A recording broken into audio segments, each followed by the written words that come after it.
Okay, so we have 20 barangays, right? Saan kayo nabibilong? Talon Talon 4. 4. Namamalalaman po natin dyan kung ano-ano po ba ang mga hazard na pwedeng ma-encounter natin dito sa Talon 4. Sige po. Ayan. So, itong sidra na to, ito ay result noong 2018. So, meron tayong 6 na hazard na pwedeng ma-encounter. Pero ito po muna ay nasa District 1. Ayan. So, meron tayong flood, severe wind, earthquake, liquefaction, and tsunami. Ay, amiga, may Andiyan po ba sinat ang ka. 4? Wala pa. Daming District 1 pa po yan. Okay. So, sa District 1 na yan, kung mapapansin nyo po, kita po ba sa likod? Hindi. Ayan. Kung mapapansin nyo po, sino po ang pinakamataas na hazard? Kulang lupa uno. Kompleto po. Sila ang pinakamayaman sa hazard. Sila ang kumuha. Sino taga Pulang lupa uno dito? O, alam nyo na. Kailangan na nating lumipat. Mag-evacuate na. Okay, so, ang barangay Pulang lupa uno ang pinakamataas. Ayan po yung district. District 1. O, ingano ko lang ito ha, nakakuha nyo naman. Tingnan nyo na yung mga barangay natin. And for next, ang ating District 2 naman, ayan, Talon 4. Kayo po ay merong 3 hazard. Ano-ano po yan? Una, ang flood. Binabaha po ba dito? Hindi, pero some of the street. Okay, areas. So, severe wind and earthquake and ground shaking. So, pag-usapan po natin kung bakit po si Pulang lupa uno ang isa sa pinakamadaming hazard. Okay, sige next po ma'am. Ayan, so simulan natin sa ground rupture. Ayan, according sa assessment po, sa area natin ay safe naman. Okay, safe naman siya na approximately malayo tayo doon sa tinatawag nating West Valley Fault. Pag gumalaw yan, makakaramdam pa rin tayo. Pero, dapat po, yung buffer zone, yung avoidance natin doon, dapat at least 5 meters on both doon sa active volcano. Ano po yung last na volcano pumutok? Mayon. Ano? Volcang Mayon? Parang sobrang tagal na no? Volcang? Taal. Ano panahon ni Sir Don? Tama po. Yes po. Okay. So, Volcang Taal. The next is ground shaking. Ang base assessment, tayo po ay prone. And pwedeng tumama sa atin hanggang sa intensity 8. Pero, pwede po yung mabawasan yung impact basta sumusunod po tayo sa tinatawag nating National Building Code and Structural Code of the Philippines. So, pwede kasi yung mabawasan or yung pag na-devastate or tumama sa atin, hindi ganun kalakas yung sira sa bahay natin.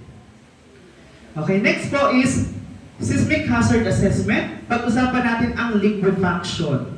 So, mataas po ang potential na magkaroon ng liquefaction. Bakit? Dahil tayo po, meron pong mga barangay na malapit sa river, lake, sa mga creekside, sa mga coastal area.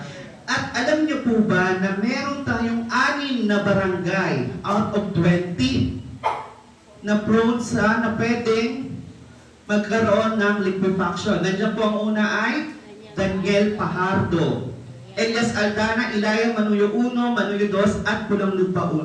Sila po yun sa District 1. So, 6 na barangay ay prone sa tinatawag natin liquefaction.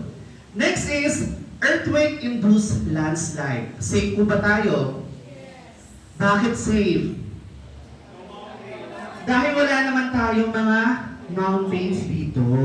Okay? The next is tsunami. Ayan po, sa tsunami, pwede tayo dahil merong 11 out of 20 barangay ay exposed. Nandiyan po ang Daniel Pajardo, Elias Aldana, Ilaya, Manuyo 1, Manuyo 2, Pamplona 1, Pamplona 3, Pulang lupa 1, at Pulang lupa 2, at lalong-lalo na ang Sapote. Next. Ayan. Next naman is volcanic hazard assessment. Ayan. So, nearest active volcano, given yung Volcang Taal. Di ba naka-experience po tayo ng ashfall? So, delikado po yun ha. We make sure din po na we have to follow the protocols pagdating sa pag may volcanic eruption kasi delikado yan siya, lalo sa pamilya natin. na pwedeng magkaroon ng problema sa respiratory. Kaya di ba gumagamit tayo ng mask, face mask, or magstay indoor. Sige po, next po. Yan. Of course, next is flood. Hindi mawawala po sa atin ang flood. Pero ang maganda lang po sa Las Piñas, dahil kapag nagkaroon ng flood, at least natatapos po siya ng less than 1 day. Nagsasubside agad siya, nawawala po agad. The next is storm surge. So prone po tayo. So in Tagalog, storm surge is daluyong ng bagyo. Sige, next po. Yan. Pag-usapan natin kung patungkol na sa ating disaster preparedness. Anyone from you guys, ano ba ang pinagkaiba ng hazard versus disaster? Ang layo nung nasa dulong-dulo. Sige, dito tayo. Tignan natin kung sino ang may knowledge na kung bakit pinakanak natin itong disaster. Dito tayo kay Sir. Any idea po regarding sa disaster or hazard? Wala po sa idea, sir? Oh my goodness. Okay. Okay, so tama-tama pala. Nandito tayo kasi magkakaroon tayo ng additional knowledge. Yes, tama. So, hazard, malalaman natin, isa-isahin natin. Sige, next po ma'am. Ayan. Hazard daw po ay potentially damage. Ito po yung potential damage. Ito po yung banta ng panganib. Okay, so hindi pa po ito nangyayari. Okay, so dapat alam natin kung ano yung mga possible hazard sa community natin na pwedeng maka-apekto sa atin. Okay, mangyayari pa lang. Sakuna or peligro. Wala pa pong nangyayari ha. Next is disaster. Ano muna natin? I-differentiate muna natin ano po ba ang types ng hazard. So meron tayong unang is natural hazard. So nandiyan po ang bagyo, lindol, volcanic eruption. At meron din tayong tinatawag na human-induced fire, industrial, and oil spill armed conflict. So ito yung mga sample. Okay, next. Next is disaster. Ayan, so any form of disaster na pwedeng maapektuhan ang ating pamumuhay, ang buhay ng tao, ang mga ari-arian. Pag tayo naka-experience ng lindol, sunog, lahat po iyan is form of disaster. Dapat po makaka-recover din tayo with its own capacity natin. Sige po, next po. Ayan. So as you can see sa picture, ayan, sa picture na iyan, since na-differentiate na natin ang hazard versus disaster, alin po kaya dyan ang hazard at alin po dyan ang disaster? Sino po nagsasabi na ito ay hazard? Hazard 1 to 11. Sa kabilang side, disaster o 36. Joke lang, ang dami nyo, hindi ko mabilang. Okay, so tama po. Dito pong side na to ay tinatawag nating hazard. O, suntukan na to.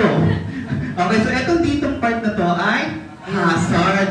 Okay. Then on the other side is disaster. Sige, explain po natin. Ito pong vulkan na ito ay merong malaking bato sa taas. Okay? Ito naman ay ano po ito? Community. Eskwelahan. Paaralan po yan dahil merong pong flag. Okay? Hindi po yung bahay ha. So pag nalaglag, pag bumagsak yung bato, maraming maapektuhan na estudyante, mga teachers. Ayan. So that's the form of disaster. Sige po, next po ma'am. Now, i-differentiate naman po natin ang vulnerability, exposure, and capacity. Sige po, next po. Ayan, pag-usapan natin ang vulnerability. Ang vulnerability, ito po yung characteristic ng community kung saan ito po yung tinatawag natin kahinaan natin. Okay, kahinaan ng bawat isa. For example po, vulnerable ang ating, sino-sino po ba ang vulnerable sectors natin? Parang hindi ka natulog. Di ba na natin children, senior citizen, PWD, Pero ano ba nararamdaman mo? elderly, Ha? Maliban sa inantok at mukha ka may yes, lagnat. pregnant, or mga katang buntis. Parang, di ba may Iba po yun ha. Okay. So lahat po yan ay dapat nating ingatan. Vulnerable po sila. Next. I think they need Vulnerable in terms of rest lang to. vulnerable ka. Flowing. Saan? Sa pag-ibig. Tulog mamaya pag Kasi uwi. vulnerable ka sa Tulog ka mamaya pag-ibig. pag uwi. Wasak. Ganon. Vulnerable. Ano po sir? Ano po ma'am? Yes, pwede ninyo maging vulnerable tayo sa resources. For example, ang ating isa sa vulnerable ay ang ating tinatawag nating evacuation area. Diba? Do you think kaya po ba yung mga evacuees po natin ay pagkasyahin sa ating mga evacuation area? Hindi, di ba? Siksikan po iyan. So yun po ay kahinaan natin. Ang ating, ano pa mga kahinaan natin? Yung lugar natin, yung hospital natin, kakulangan sa mga medical health or facilities. Tama po?